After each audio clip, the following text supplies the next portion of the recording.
Excerpt. Smee is a scary ghost story by A.M. Burrage about a group of young people who play a game of hide and seek in a haunted house where a young girl died. No, said Jackson with a deprecatory smile. I'm sorry. I don't want to upset your game. I shan't be doing that because you'll have plenty without me. But I'm not playing any games of hide and seek. It was Christmas Eve, and we were a party of 14 with just the proper leavening of youth. We had dined well. It was the season for childish games, and we were all in the mood for playing them. All, that is, except Jackson. When somebody suggested hide and seek, there was rapturous and almost unanimous approval. His was the one dissentient voice. It was not like Jackson to spoil sport or refuse to do as others wanted. Somebody asked him if he were feeling seedy. No, he answered, I feel perfectly fit, thanks. But, he added with a smile which softened without retracting the flat refusal, I'm not playing hide and seek. Why not? Someone asked. He hesitated for a moment before replying. I sometimes go and stay at a house where a girl was killed.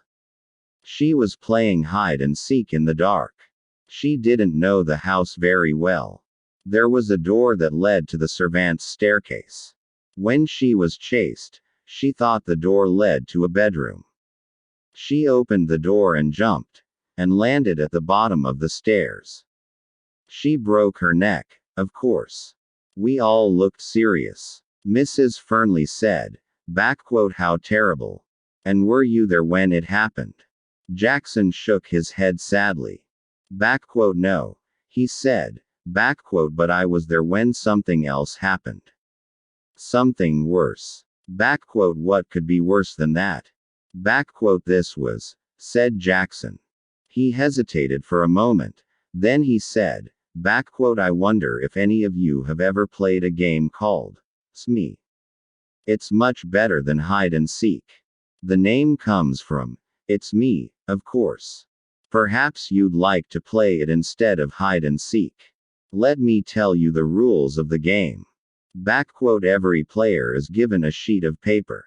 All the sheets except one are blank.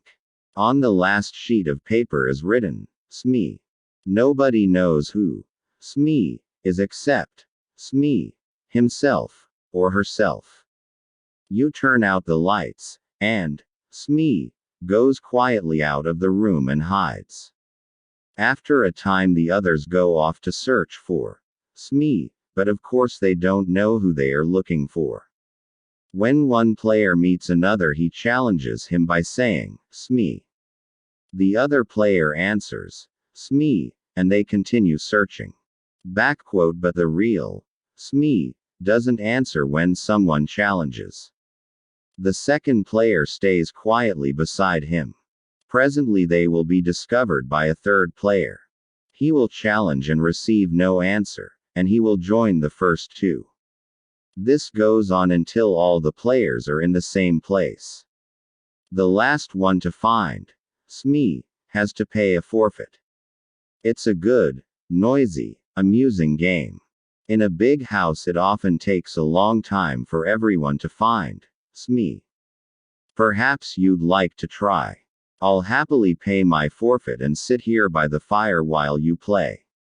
It sounds a good game, I remarked. Have you played it too, Jackson?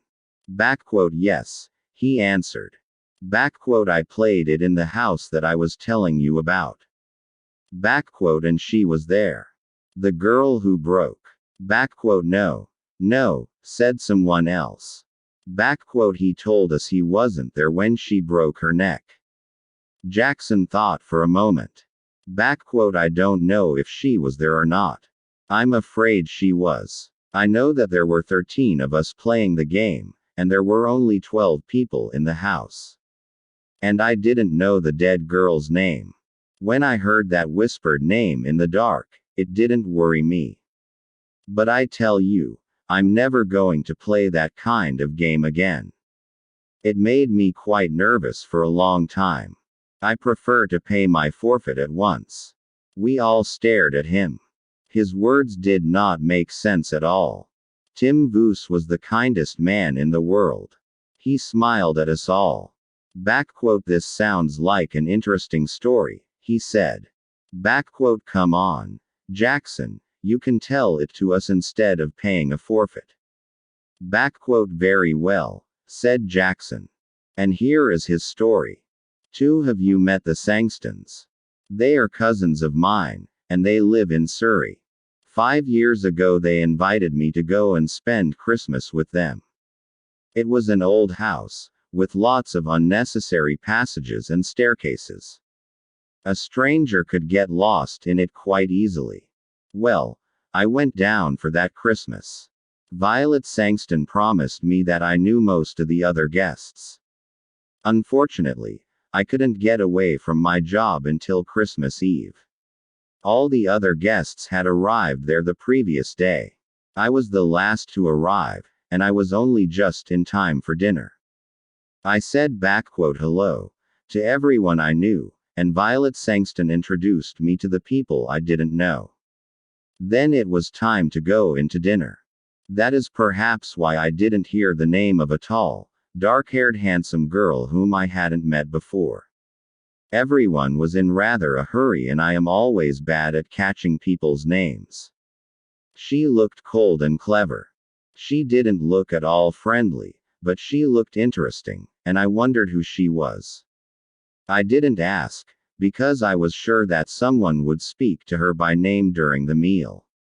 Unluckily, however, I was a long way from her at table. I was sitting next to Mrs. Gorman, and as usual Mrs. Gorman was being very bright and amusing. Her conversation is always worth listening to, and I completely forgot to ask the name of the dark, proud girl. There were 12 of us, including the Sangstons themselves. We were all young, or trying to be young. Jack and Violet Sangston were the oldest, and their 17-year-old son Reggie was the youngest. It was Reggie who suggested me, when the talk turned to games. He told us the rules of the game, just as I've described them to you. Jack Sangston warned us all. If you are going to play games in the dark, he said, please be careful of the back stairs on the first floor. A door leads to them, and I've often thought about taking the door off. In the dark, a stranger to the house could think they were walking into a room. A girl really did break her neck on those stairs. I asked how it happened. It was about 10 years ago, before we came here. There was a party and they were playing hide and seek. This girl was looking for somewhere to hide. She heard somebody coming, and ran along the passage to get away. She opened the door, thinking it led to a bedroom. She planned to hide in there until the seeker had gone. Unfortunately, it was the door that led to the back stairs. She fell straight down to the bottom of the stairs. She was dead when they picked her up. We all promised to be careful. Mrs. Gorman even made a little joke about living to be 90. You see, none of us had known the poor girl, and we did not want to feel sad on Christmas Eve. Well, we all started the game immediately after dinner. Young Reggie Sangston went round making sure all the lights were off, except the ones in the servants' rooms and in the sitting room where we were. We then prepared 12 sheets of paper.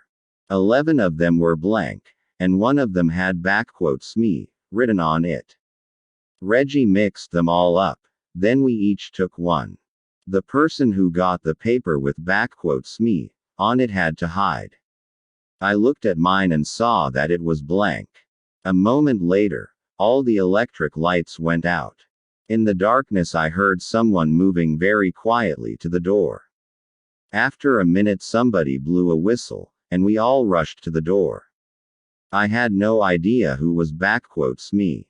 For 5 or 10 minutes we were all rushing up and down passages and in and out of rooms, challenging each other and answering, me. After a while, the noise died down, and I guessed that someone had found me. After a time I found a group of people all sitting on some narrow stairs. I challenged, and received no answer. So me was there. I hurriedly joined the group. Presently 2 more players arrived. Each one was hurrying to avoid being last. Jack Sangston was last, and was given a forfeit. I think we're all here now, aren't we? He remarked. He lit a match, looked up the staircase and began to count. 9, 10, 11, 12, 13, he said, and then laughed. That's silly. There's one too many. The match went out, and he lit another and began to count. He got as far as 12, then he looked puzzled. There are 13 people here, he said. I haven't counted myself yet. Oh. Nonsense. I laughed. You probably began with yourself, and now you want to count yourself twice.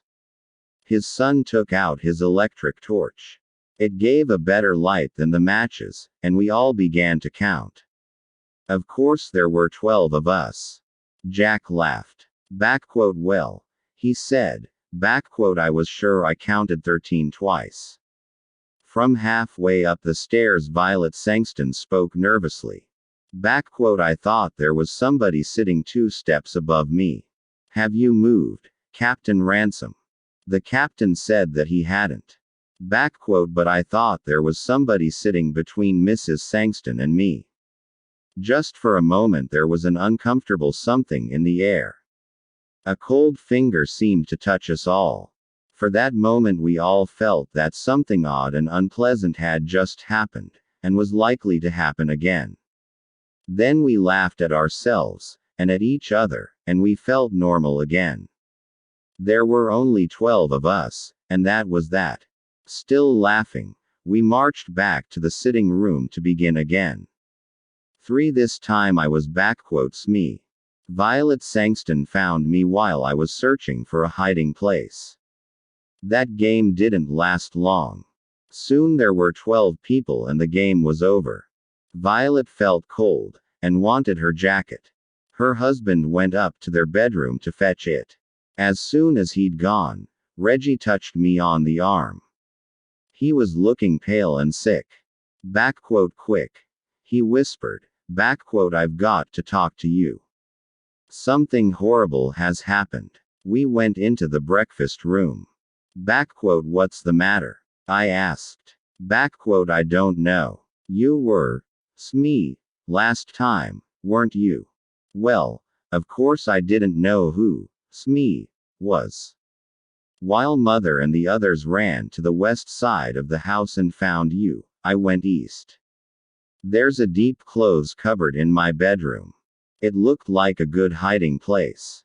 I thought that perhaps me might be there. I opened the door in the dark, and touched somebody's hand. Me, I whispered. There was no answer. I thought I'd found me. Well, I don't understand it, but I suddenly had a strange, cold feeling. I can't describe it, but I felt that something was wrong. So I turned on my electric torch and there was nobody there. Now, I am sure I touched a hand. And nobody could get out of the cupboard, because I was standing in the doorway. What do you think? You imagined that you touched a hand, I said. He gave a short laugh. I knew you would say that, he said. Of course I imagined it. That's the only explanation, isn't it? I agreed with him. I could see that he still felt shaken. Together we returned to the sitting room for another game of me. The others were all ready and waiting to start again. For perhaps it was my imagination, although I'm almost sure that it was not. But I had a feeling that nobody was really enjoying the game anymore. But everyone was too polite to mention it. All the same, I had the feeling that something was wrong. All the fun had gone out of the game. Something deep inside me was trying to warn me. Take care, it whispered. Take care. There was some unnatural, unhealthy influence at work in the house. Why did I have this feeling? Because Jack Sangston had counted 13 people instead of 12. Because his son imagined he had touched someone's hand in an empty cupboard. I tried to laugh at myself, but I did not succeed. Well, we started again. While we were all chasing the unknown me, we were all as noisy as ever. But it seemed to me that most of us were just acting. We were no longer enjoying the game. At first I stayed with the others. But for several minutes no me was found. I left the main group and started searching on the first floor at the west side of the house. And there, while I was feeling my way along, I bumped into a pair of human knees. I put out my hand and touched a soft, heavy curtain. Then I knew where I was. There were tall, deep windows with window seats at the end of the passage. The curtains reached to the ground. Somebody was sitting in a corner of one of the window seats, behind a curtain. Aha, I thought. I've caught me. So I pulled the curtain to one side, and touched a woman's arm. It was a dark, moonless night outside. I couldn't see the woman sitting in the corner of the window seat. Me. I whispered. There was no answer. When me is challenged, he, or she, does not answer. So I sat down beside her to wait for the others. Then I whispered, what's your name? And out of the darkness beside me the whisper came, Brenda Ford. 5. I did not know the name, but I guessed at once who she was. I knew every girl in the house by name except one. And that was the tall, pale, dark girl. So here she was sitting beside me on the window seat, shut in between a heavy curtain and a window. I was beginning to enjoy the game. I wondered if she was enjoying it too. I whispered one or two rather ordinary questions to her, and received no answer. Me is a game of silence. It is a rule of the game that me, and the person or persons who have found me, have to keep quiet. This, of course, makes it harder for the others to find them. But there was nobody else about. I wondered, therefore, why she was insisting on silence. I spoke again and got no answer. I began to feel a little annoyed. Perhaps she is one of those cold, clever girls who have a poor opinion of all men, I thought. She doesn't like me, and she is using the rules of the game as an excuse for not speaking. Well, if she doesn't like sitting here with me, I certainly don't want to sit with her. I turned away from her. I hope someone finds us soon, I thought. As I sat there, I realized that I disliked sitting beside this girl very much indeed. That was strange. The girl I had seen at dinner had seemed likable in a cold kind of way. I noticed her and wanted to know more about her. But now I felt really uncomfortable beside her. The feeling of something wrong, something unnatural, was growing. I remembered touching her arm, and I trembled with horror. I wanted to jump up and run away. I prayed that someone else would come along soon. Just then I heard light footsteps in the passage. Somebody on the other side of the curtain brushed against my knees. The curtain moved to one side, and a woman's hand touched my shoulder. Me, whispered a voice that I recognized at once. It was Mrs. Gorman. Of course she received no answer. She came and sat down beside me, and at once I felt very much better. It's Tony Jackson, isn't it? She whispered. Yes, I whispered back. You're not. Smee, are you? No, she's on my other side. She reached out across me. I heard her fingernails scratch a woman's silk dress. Hello, Smee. How are you? Who are you? Oh, Is it against the rules to talk? Never mind. Tony, we'll break the rules. Do you know, Tony, this game is beginning to annoy me a little. I hope they aren't going to play it all evening. I'd like to play a nice quiet game, all together beside a warm fire. Me too, I agreed. Can't you suggest something to them? There's something rather unhealthy about this particular game. I'm sure I'm being very silly. But I can't get rid of the idea that we've got an extra player. Somebody who ought not to be here at all. That was exactly how I felt, but I didn't say so. However, I felt very much better. Mrs. Gorman's arrival had chased away my fears. We sat talking. I wonder when the others will find us, said Mrs. Gorman. After a time we heard the sound of feet, and young Reggie's voice shouting, hello, hello. Is anybody there? Yes, I answered. Is Mrs. Gorman with you? Yes. What happened to you? You've both got forfeits. We've all been waiting for you for hours. But you haven't found me yet, I complained. You haven't, you mean. I was Smee this time. But Smee is here with us. I cried. Yes, agreed Mrs. Gorman. The curtain was pulled back and we sat looking into the eye of Reggie's electric torch. I looked at Mrs. Gorman, and then on my other side. Between me and the wall was an empty place on the window seat.